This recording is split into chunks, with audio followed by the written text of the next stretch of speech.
Here we're going to take a look at the router table station to make the 4 grooves on the front face of our tic-tac-toe board. So this is our tool. I'm going to leave here real quick. I want to show you what a handheld router looks like. So currently the router over there is mounted this way. So it's up and underneath the table. You can also use a router by hand up against the edge of a piece of wood where you move along the edge. You can move it through the middle to carve out sections. That is a router. Over here, this is one of our 8th grade routers. You're going to notice right in here, there's a little bit, so we can't see that on ours because I have it covered up. This bit currently is one that's going to give us a 45-degree angle on the edge. And if I were to quickly turn it on, you notice it's a rotary tool, meaning that it spins in a circle or makes rotations. So it's a rotary tool, and then we're going to move our piece across it in a line or a linear motion with our piece of wood. Okay, so this is the 8th grade one. Back to ours.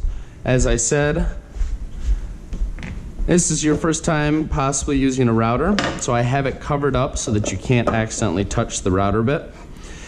You guys are going to be putting your wood in on the right side. You're going to be moving it only in one direction, following the arrows for the wood.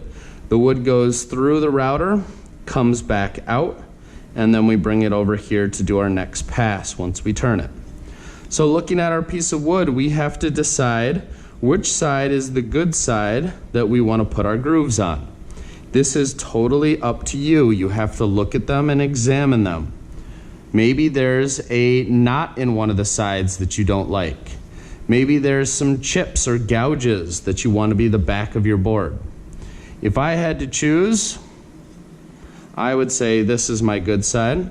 So if I want 4 grooves on the good side and the router's down below, I'm going to have to put the good face down so that the router can mark the good face. So I'm going to push this into the gap between these 2 lines here. What you're going to find out though is when you push it in, it gets stuck. So I need to lift up this little hold down right here, slide the piece in, and then this is what we're going to hold on to make sure our piece stays down nice and flat. Down below, I'm going to show you how to turn it on. At this point, I'm going to warn you, please adjust your volume because it's going to get a little loud. There is a trigger.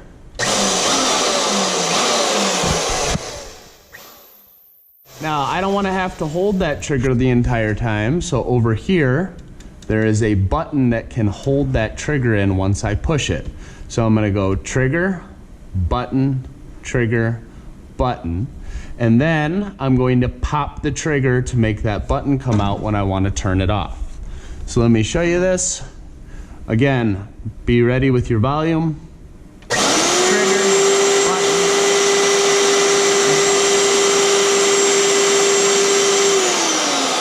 That trigger and the button comes out to turn it off. So you're going to have to turn this on, and you can keep it running between all 4 passes, but as soon as you're done with the router, you have to turn it off before you walk away from it.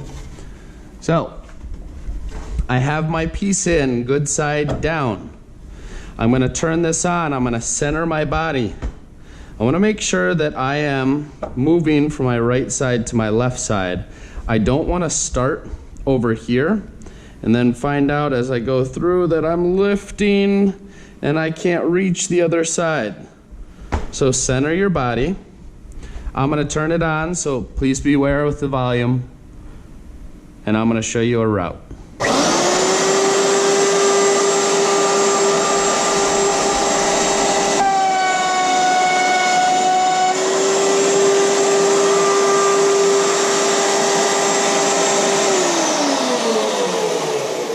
Again, you can keep this running between all 4 of your passes. I only turned it off so I could show you. I don't want you guys to flip it and look typically. I'm gonna do that just so you can see the groove, how it's nice and even and pushed down really well. So this side, this groove was closest to this side, which was in the back. As we moved it across, that router bit made the groove. So what I'd like you to do is bring it over to the other side and rotate it 90 degrees to the right. We want to make sure that we keep rotating to the right as we do all 4 passes. This needs to come down. I'm going to show you 2 bad ones right off the bat. So I lift, push it in. Now this one, I'm not going to hold it down.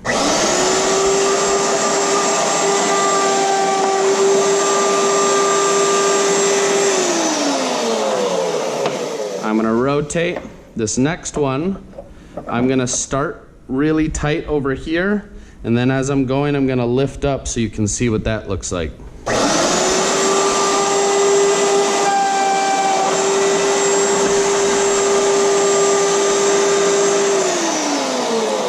And then I'm going to rotate one more time and do one more good one so you can finish on a good note.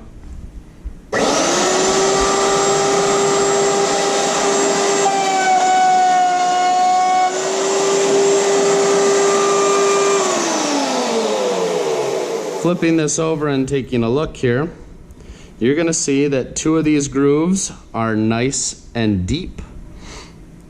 They meet at the same depth right here. These 2 I held down great. This one right here, I never held down at all, and you notice it did not go down deep enough. It kind of skimmed the surface.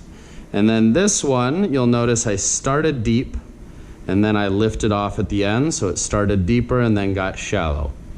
So if you pull yours out and you go, oh shoot, I screwed up. If you want to redo one, you have to find the side that's closest to it and parallel. So if I want to redo this groove, I need to put this side in the back, and I want to make sure, really important, that I'm putting that face down.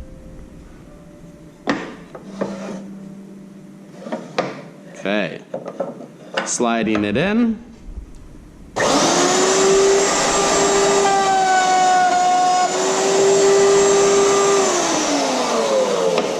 If I want to redo this groove right here, I need to put that side face down. I need to put the edge closest to it in the back.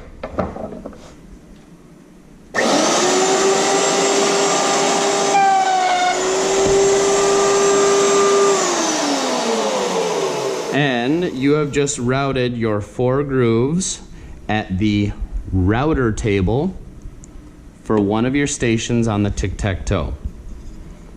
Good job, everyone.